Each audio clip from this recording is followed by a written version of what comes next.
बघणार आहोत तर IUPAC नेम्स. आता IUPAC नेम ह्याचा फुल फॉर्म काय आहे? तर international union of pure and applied chemistry. आता याचा यूज काय आहे? तर IUPAC नेम आपण जे केमिकल्स आहेत त्याला नेम देण्यासाठी यूज करतो. म्हणजे एखाद्या केमिकलला नाव देण्यासाठी IUPAC नेम हे यूज करतो. आता IUPAC नेम का यूज करतो? तर हे इंटरनॅशनल म्हणजे जागतिक स्तरावर ह्याचा यूज होतो. आता हे कशासाठी वापरले जातात? तर काही जे केमिकल्स आहेत त्या केमिकल मधल्या काही चुका टाळण्यासाठी किंवा गोंधळ टाळण्यासाठी, म्हणजे एखाद्या केमिकलचं जर सेम नाव आलं तर त्याच्यामध्ये काही चुका होऊ नयेत किंवा जर गोंधळ होऊ नयेत म्हणून IUPAC नेम त्याला दिलं जातं. किंवा अजून काय तर शिक्षण किंवा संस्था किंवा संशोधन वगैरे आपण जे काही म्हणतो त्याच्यासाठी IUPAC नेम हे खूप महत्त्वाचं ठरलं जातं. आता IUPAC नेम ह्यांचे काही रूल्स आहेत, ते रूल्स आपण बघूया.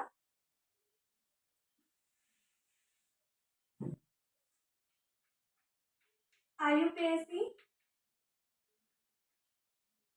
रूल्स. पहिला रूल काय? Choose a longest chain. पहिल्यांदा काय करायचंय तर चूज अ लॉंगेस्ट चेन.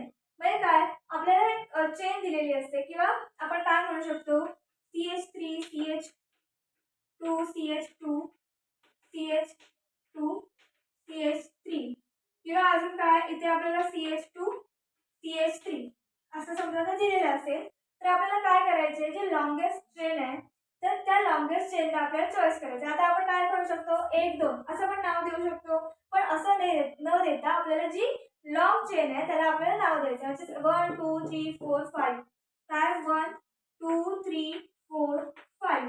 आता याचं नाव काय होईल? तर आता याच्यामध्ये कार्बन किती आहेत? तर 5 कार्बन आहेत आणि त्या 2 कार्बनला काय आहे इथिल ग्रुप जोडलेला आहे. याचं नाव काय येईल? तर 2 इथिल आणि हे काय 5 ला आपण काय म्हणतो तर पेंटेन. 2 इथिल पेंटेन हे झालं याचं नाव. किंवा हे झालं याचं नाव. आता सेकंड रूल काय आहे याचा? तर identify the functional group. Identify functional group. आता फंक्शनल ग्रुप कुठले कुठले आहेत? तर पहिलं म्हणजे कार्बोक्सिलिक ऍसिड किंवा अल्डिहाइड किंवा अजून काय तर कीटोन किंवा अमाइन, अजून अल्कोहोल्स किंवा अल्केन अल्किन किंवा अल्काइन. हे सगळे काय झाले ना फंक्शनल ग्रुप किंवा आपण त्याला प्रिन्सिपल फंक्शनल ग्रुप असं म्हणू शकतो. मग ते जे फंक्शनल ग्रुप आहे त्याच्यापासून आपल्याला नंबरिंग द्यायला सुरुवात करायची. आता थर्ड रूल काय आहे? तर number the carbon chain. Number the carbon chain म्हणजे जे फक्त जे कार्बन चेन्स आहे, म्हणजे जे कार्बन पासून किंवा कार्बनच्या जे बॅकबोन आहे त्याच्यापासून काय किंवा त्याला नंबर द्यायला सुरुवात करायची. आता आपल्याला काय मध्ये तर CH2 किंवा CH3 CH2 आणि समजा जर इथे आला NH2 म्हणजे त्याला आपण अमाइन म्हणतो.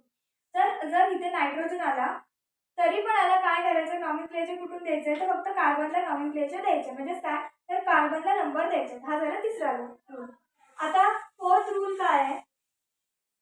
फोर्थ रूल काय आहे? तर identify the name substituent. Identify the name of substituent. म्हणजे काय तर एखादं हे असेल जर आपल्याला एखादं केमिकल दिलं असेल आणि त्याला काहीतरी सबस्टिट्यूएंट म्हणजेच काय तर एखादं त्याला काहीतरी सबस्टिट्यूएंट असा एक ग्रुप त्याला अटॅच आहे.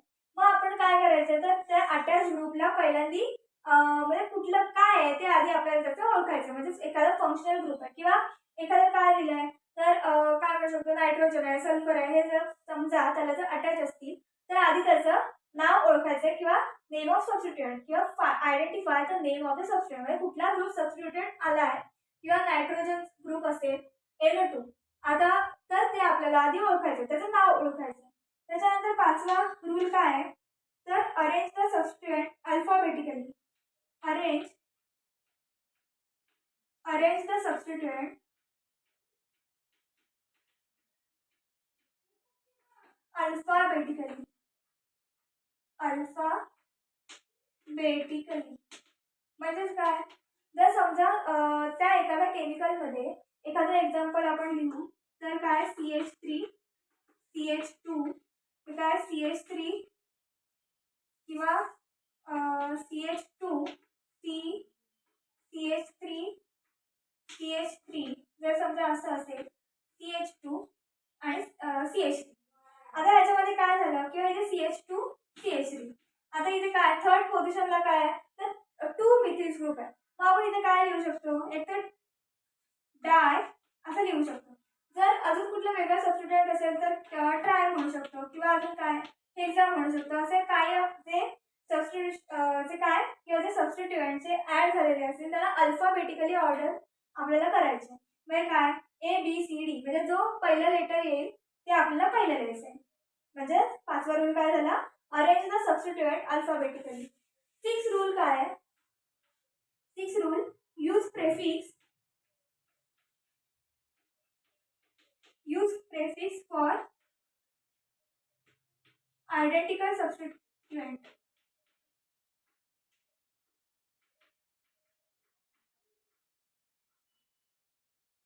बस काय जे आपण आता डाय ट्राय हेक्सा, तर आपल्याला काय यूज प्रेफिक्स फॉर आयडेंटिकल सबस्टिट्यूएंट म्हणजे जे सबस्टिट्यूएंट आहेत जे आयडेंटिकल सबस्टिट्यूएंट आहेत म्हणजे 2 किंवा 3 असे वेगवेगळे जे सारखे दिसणारे जे अटॅच झालेले जे सबस्टिट्यूएंट ऍड झाले त्या एखाद्या केमिकलला किंवा एखाद्या आपल्याला कंपाऊंड जो दिला असेल त्याला, त्याचं काय करायचं, त्याला आधी प्रॉपर प्रेफिक्स द्यायचं. म्हणजे आपण जो सुरुवातीचा वर्ड म्हणतो प्रेफिक्स ते आधी त्याला नीट द्यायचं.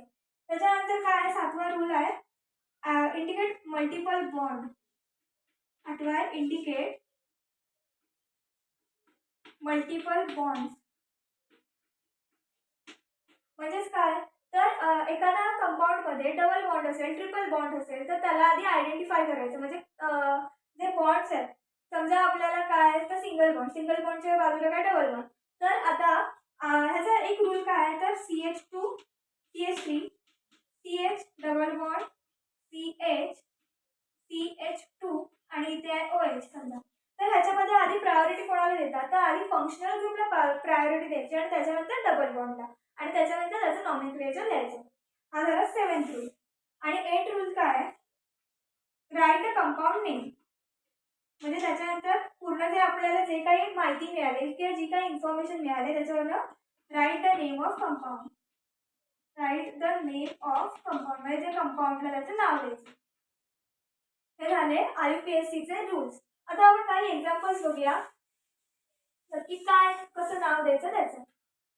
फर्स्ट एक्झाम्पल आहे तर CH म्हणजे पहिला एकदम सोपं एक्झाम्पल आहे CH ट्रिपल बॉन्ड CH.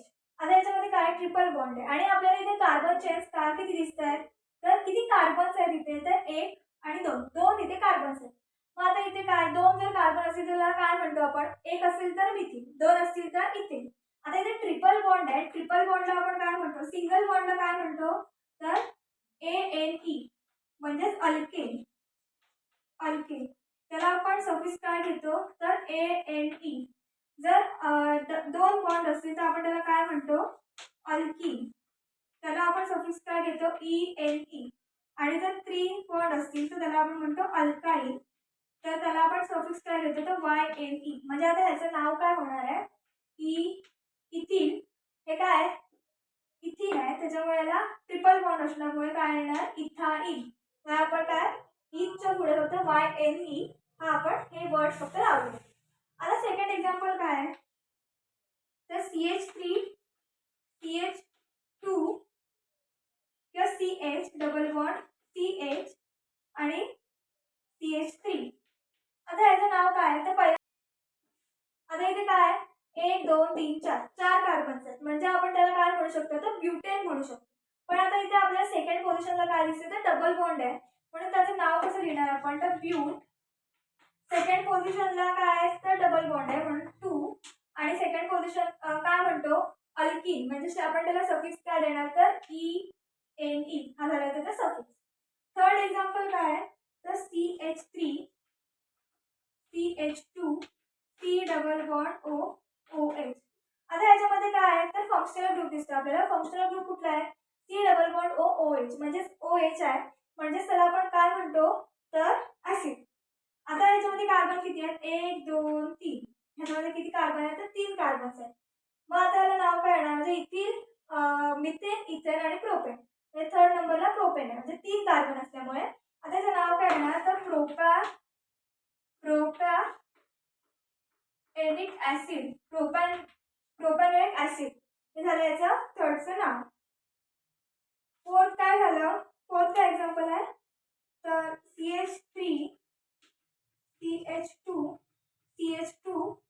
आणि NH2. आता हे काय आपल्याला इथे अमाइन ग्रुप इथे अटॅच झालेले दिसतं आणि कार्बन किती आहेत तर 3 कार्बन आहेत म्हणजे त्याला प्रोपेन म्हणतो.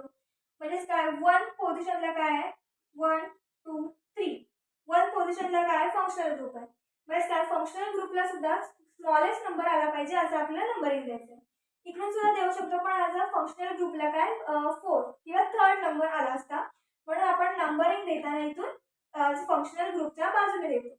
मग आपल्या इथे आपल्याला काय प्रोपेन या प्रोप 1 अमाइन म्हणजे काय 1 पोझिशनला अमाइन ग्रुप अटॅच आहे म्हणून त्याला आपण लिहिलं प्रोप 1 अनाइन या प्रोपॅन म्हणू शकतो प्रोपॅन.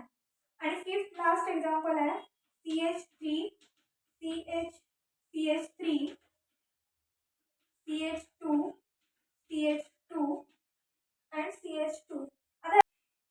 आता इथे फिफ्थ एक्झाम्पल काय 1 2 3 4 5 म्हणजे तिथे 5 कार्बन चेन्स आहेत आणि त्यातल्या 2 ला काय आहे तर मिथिल ग्रुप अटॅच आहे. म्हणजेच त्याला आपण काय म्हणू शकतो तर 5 कार्बन असतील तर त्याला आपण काय म्हणतो तर पहिलं म्हणजे मिथिन, इथेन, प्रोपेन, ब्युटेन आणि पेंटेन. म्हणजेच काय म्हणू शकतो 2 पोझिशनला काय मिथिल ग्रुप आहे म्हणून 2 मिथिल पेंटेन. हे झालं आपलं नॉमेनक्लेचर. हे झाले आपले 5 एक्झाम्पल्स. थँक्यू.